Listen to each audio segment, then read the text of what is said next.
Hi, welcome to Quirky Queen's Journals. My name's Kirsten. I've been trying to do a sort of landscape using only stencils. So first of all I did it with gesso and collage down. I feel that worked quite well in flowers, but not up here obviously. It's a bit, looks like rocks in the sky.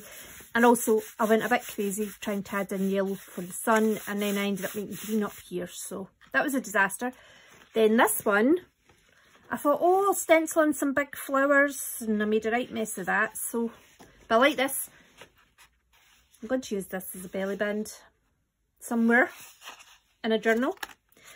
And I did this one, but I did it in a smaller scale. I've not used the right shade of blue that gives this vintage look. And I feel that the stencil size is too big for the A6 size that I used. So it's a bit cumbersome looking, and it's a bit too bright, the colour of the sky. It doesn't match in. So I'm going to attempt to do it again, but this time without too many errors.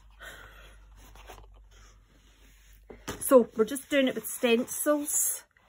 I'm using stencils, watercolour, a towel and a heat gun. Right, so the reason I'm using the stencils is sometimes I think it's quite hard to make to kind of freehand basically. I'm cleaning my stencil off that I never clean off. Yeah, so I think it's quite nice to freehand sometimes, and sorry, it's difficult to freehand. So I'm just covering this all with water. Now I'm using this stencil for the sky just now because it just helps you disperse the colour a bit more naturally than you maybe would.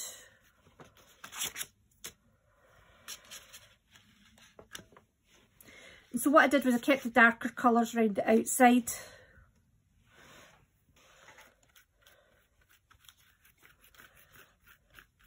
And when I put my stencils down, I'm always just, I don't keep, it doesn't matter what angle you go at. I think I've just went to ultramarine. It was definitely Prussian blue. Right, I'm going to put my towel down, Kirsten.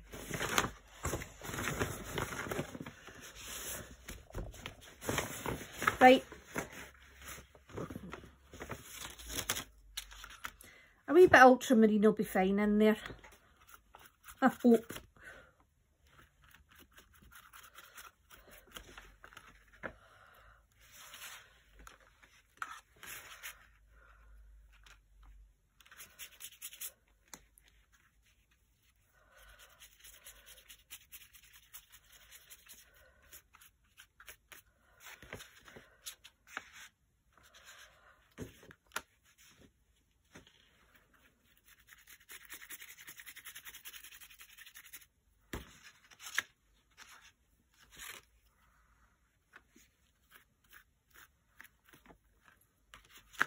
Right, the reason I've done it all over like this is so we can choose the best part to use for the sky.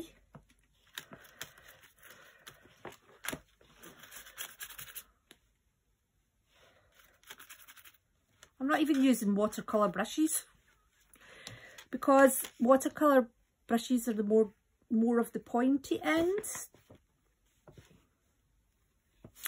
So I have my towel here. You can just use like tissue paper or whatever, but I'm just dabbing all over.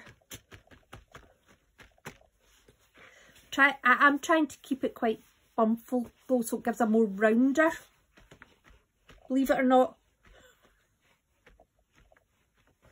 I think it could do with a bit more.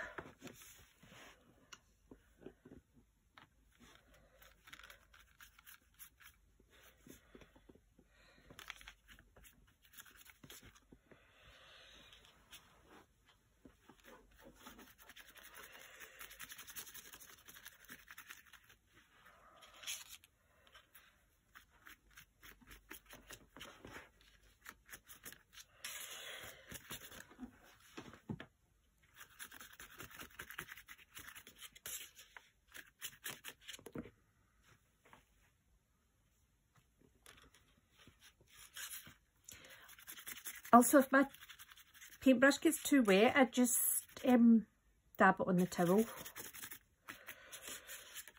I have a few offcuts of towels that I just use for painting.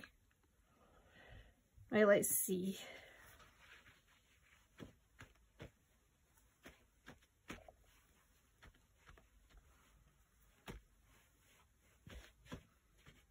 I quite like that for the sky. I forgot the white. Dear oh dear, the white's what gives it the vintage look.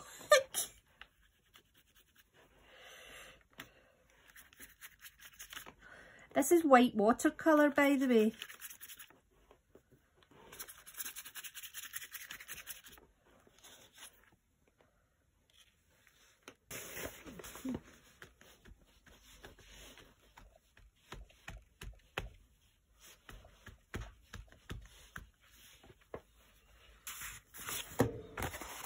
And don't worry about it curling in, you can flatten it and it'll be fine. Put it under a heavy book overnight and it'll be fine. So I'm going to use my leaf stencil and I'm going to do a kind of, where that's the highest point, a curve down and then up to about there. So, and I would go a little bit lower than you're thinking of because you will end up moving up higher.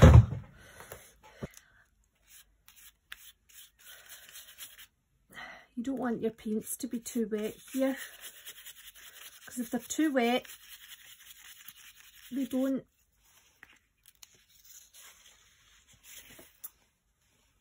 give you a good enough imprint. You're not wanting big blocks of colour here. I just go over them again if they're too wet.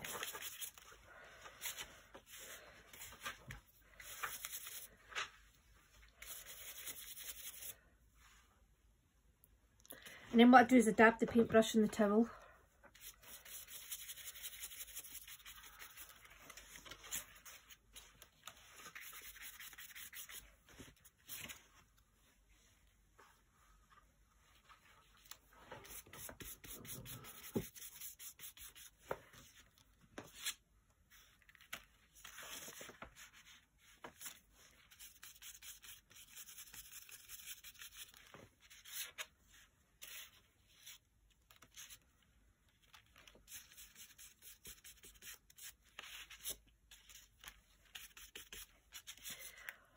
A few wee rough patches, a wee bit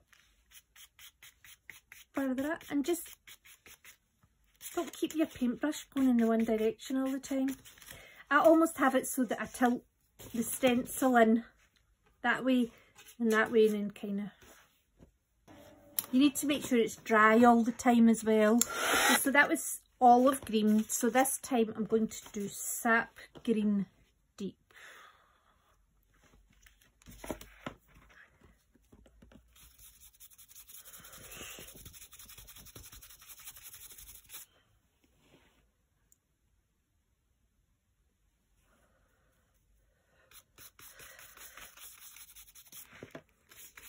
You want to kind of try and dry brush it as much as you can. Do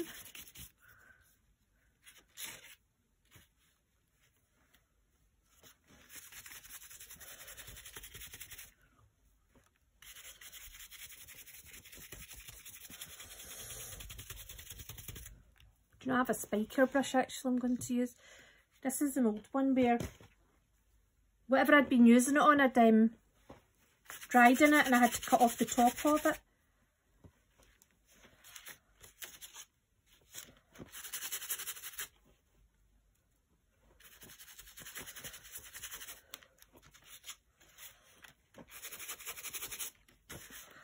Now at the top you want it to be kind of, naturally it would, the trees themselves or the grass, whatever we're going to make it, would thin off as they get to the top. So you need to do the same with your stenciling. Right, so that's 2 shades of green. Now I'm going to go in with some dark umber.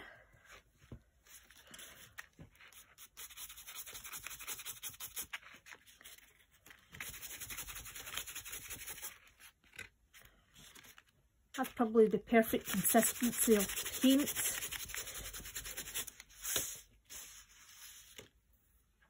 That worked well, that colour. If you're struggling with one type of brush, use another type. Right, we're going to go into the lighter colour. The one I'm going to use that I like is greenish yellow. So it is going to come all the way down. What I tend to do is I start in the kind of middle and then I feather it out towards the top and the bottom, because you don't want too much at the top, but obviously the light hits the top.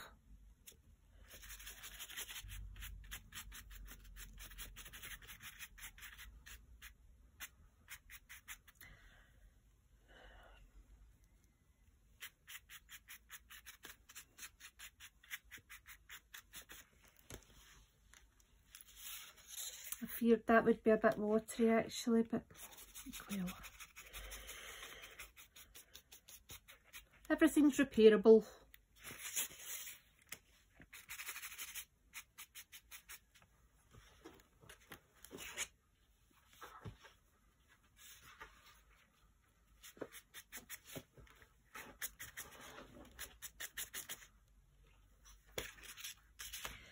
So you want the darkness at the bottom and the lightness at the top, but it's not like a full gradient. It will peaks and troughs a bit. It's just, you want it to look fuller at the bottom and thinner at the top. Right, I'm going to put the olive green on again. I just feel that the olive green is the kind of neutral colour in here. Oh, I need to dry it first. And I'm not going to go mad with it, I just a wee bit. And it's more to dampen down the dark umber.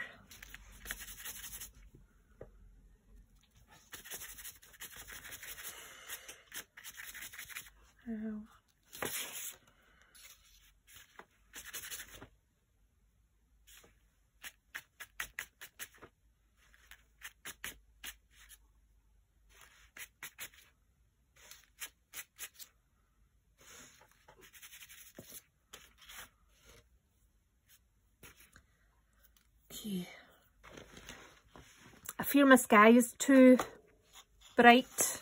It's not got that nice vintage look that this one had. I'm thinking that was Payne's Grey. I think that was Payne's Grey, Horizon Blue and White. That's what's done that. We'll know for next time. Okay, so I'm using this little stencil for the flower.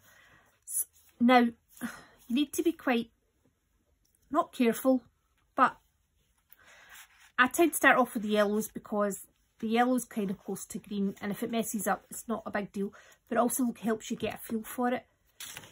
Like my flowers are quite, I've done too much at the top here. I like this one. I think that one was quite natural looking. And this one here, I've got too much at the bottom.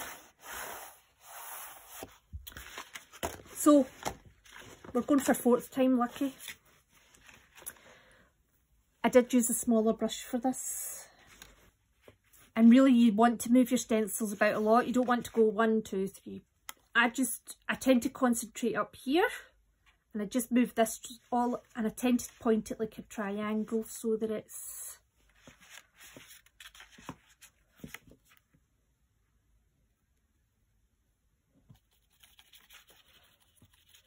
Oh, clearly I used red last time and it's not. We're having red this time.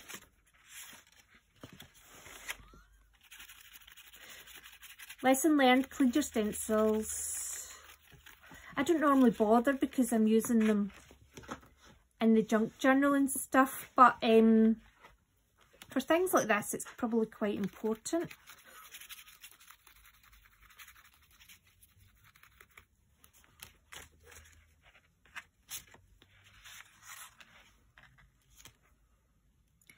And I try and follow the height of the grasses as well.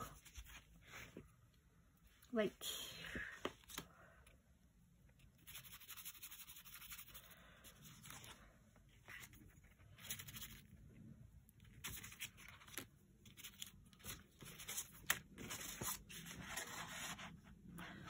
quite nice already actually.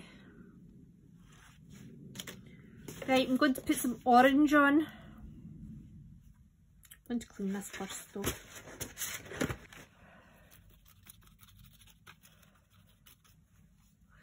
See as well when you're doing it, you're not filling in the circles. They're just giving you a wee, they're just helping you define a wee area to work on.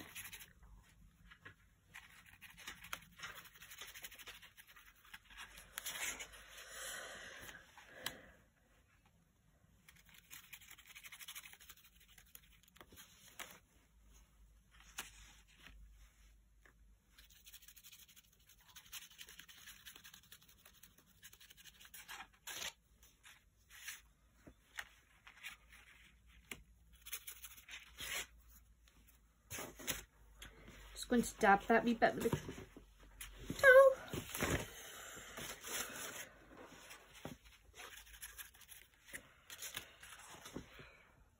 Definitely need yellow in there. I think I'm going to go for the cadmium yellow because it's the only yellow I've not contaminated with pink.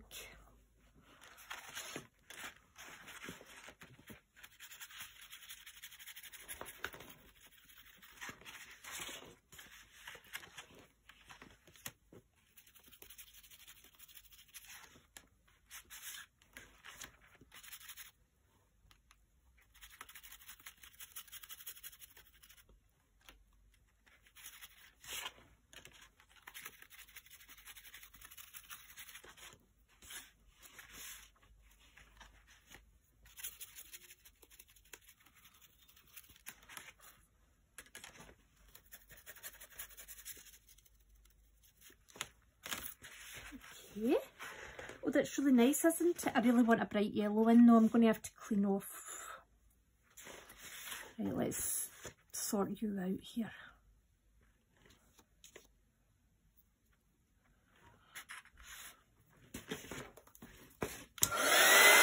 Just want a few wee bright spots. Yeah, there we go.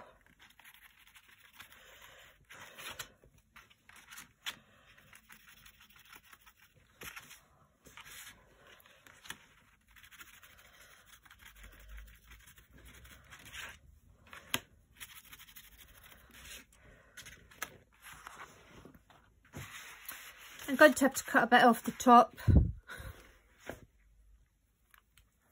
because it was contaminated. I dropped my paintbrush on top of it. Oh dear.